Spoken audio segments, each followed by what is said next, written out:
Честь полуострова. Переводится с полуостров. Bilmeyin. Bu Ahmet'ten soran. Я, во-первых, русская, поэтому я не знаю. Не знаю.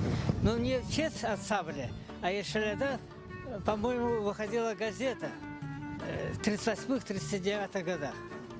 По-моему, поэтому. А может, сейчас не может. А просто Крым называется Ешеляда, Зеленый остров. В честь ансамбля Ешеляда названа эта улица.